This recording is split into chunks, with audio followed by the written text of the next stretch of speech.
అమ్మా గీత, చూసావా మన విజయ్ ఫోటో పేపర్లో పడిందమ్మా. ఆ రోజు విజయ్ లేకపోతే ఆ ప్రోగ్రాం అంత అద్భుతంగా జరిగేది కాదని రాశారు. వాళ్ళకి సరిగా రాయడం తెలియదు డాడీ. అతని అసలు అవతారం. అవునమ్మా, ఆ మహానుభావుని గురించి రాయటం వాళ్ళకి తెలియదు. నా కూతురు లాంటి తెలివైన పిల్లకి విజయ్ అర్థం కాలేదంటే డాడీ. ఏ అమ్మా, 20 ఏళ్లుగా నేను చేసిన పొరపాటు ఇంకా నువ్వు చేస్తూనే ఉన్నావన్నమాట. విజయ దొంగ దుర్మార్గుడు అని ఇంతకాలం నేను పొరపాటు పడ్డాను. ఈ రోజు నేను ఇలా తిరగలుగుతున్నానంటే దానికి కారణం ఆ మహానుభావుడేనని నాకు తెలియదమ్మా. నా పేదరికాన్ని వెక్కిరించడం ఇష్టం లేక రహస్యంగా ఇన్నేళ్లు వైద్యం చేయించిన మహానుభావుడు విజయ్. నువ్వనేది? ప్రపంచంలో డబ్బు ఎందరికో ఉంటుంది, కానీ దాన్ని సద్వినియోగం చేసే ఆలోచన కొందరికే ఉంటుంది. ఐశ్వర్యానికి అందమైన పరమార్థం చూపించిన పుణ్యాత్ముడమ్మా విజయ్. గీత, గీత,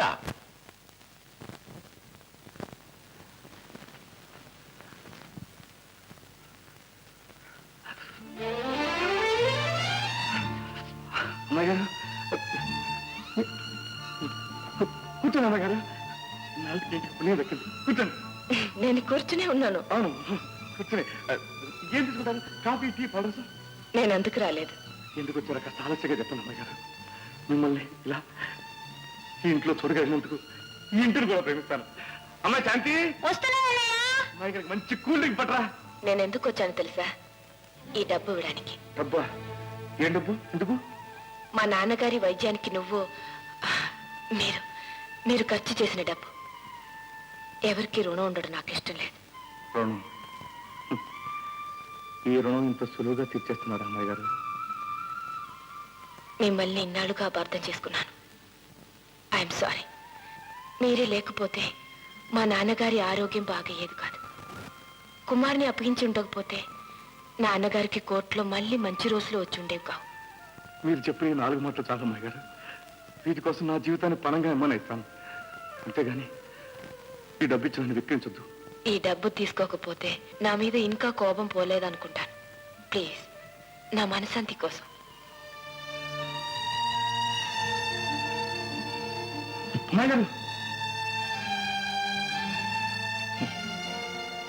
మనశ్శాంతిని ఇంత చౌకగా సంపాదించుకోవచ్చు అంటారా అమ్మాయి గారు?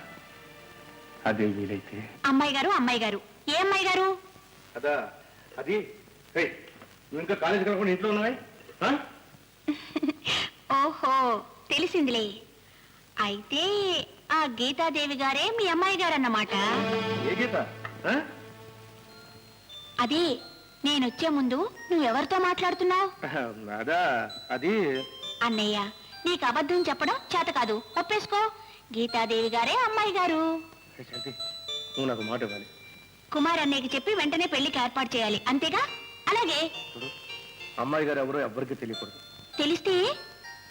అమ్మాయి గారు నన్ను అర్థం చేసుకోవడానికి నేను పెట్టింది, నాకు మనసు ఇవ్వడానికి.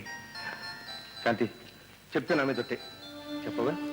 చెప్పను, సరేనా? అన్నయ్య, వదిన్ని త్వరగా తీసుకురాకపోతే నేను ఊరుకునేది లేదు. ఇంతకీ ఎవరన్నా వదినా? వదినా? ఎవరో వదినా? ఇదిగో నా దగ్గర దాతలేవు, చెప్పాయి. ఏం చెప్పంటావు? చూడు, కళ్ళు ఎర్రబడ్డాయి, ముఖం ఎరుపెక్కింది. ఆఫ్టర్ ఆల్ సిగ్గుపడే అవసరం ఆడవాళ్ళన్నాయా? మంద కాదు, చెప్పాలి. అది కాదన్నయ్య, మరే. శాంతి, నోరు లోపలికి. ఏమిటి? ఎదురు ప్రేమ సమస్య? అదే వదిన విషయంలో. అదే సింపుల్ సమస్యని పరిష్కారం చేయడం మన డ్యూటీ. అందులో ఈ సమస్య విషయం చెప్పాను, ఇప్పేస్తాను. ఏం లేదురా, నా మనసులోని మాట చెప్పుకోవడం అంటేనే కొంచెం భయంగా. ఇది పాత డబ్బే, కానీ కేసు కొత్త. అన్నయ్య, ప్రేమ కథల్లో మొదటి సమస్య ప్రేమ గురించి చెప్పుకోవడం. ఆ పని నాకు లేక. అంటే ఏం చేస్తావు? లేఖ, ప్రేమ లేఖ రాసేయి. నాకు రాయడం అసలు రాదే. నాకొచ్చుగా, నీ తరపున రాస్తాను. పదనయ్యా,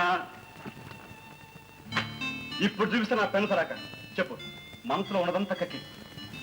ఏదోలా ఉందిరా, నాకు ఇప్పుడు ఇలాంటి అలవాట్లేదు. ఇప్పుడు మొదలెట్టానయ్యా, కమాన్.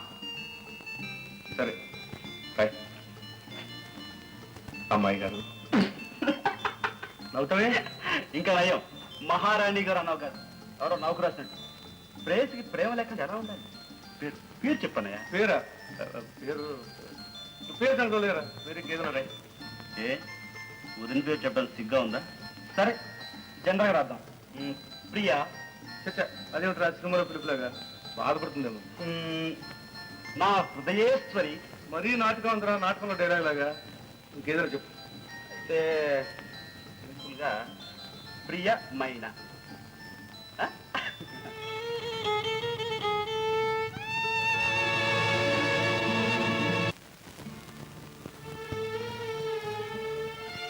ఉత్తరం ఉత్తరమా?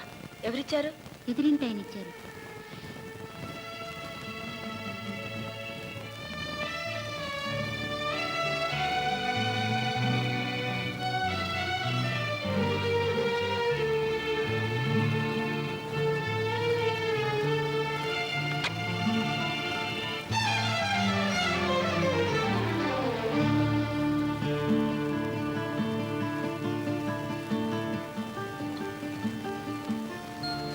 అదే రాత, సందేహం లేదు. అమ్మో, లాయర్ గారు కోర్టులో ఉపన్యాసాలే అనుకున్నాను. ప్రేమ లేఖలు కూడా రాయగలరన్నమాట. ఆహా, ఎదురుపడి చెప్పలేక కవిత్వం రాశారా? ఈ కేసులో దొరికిపోయారు.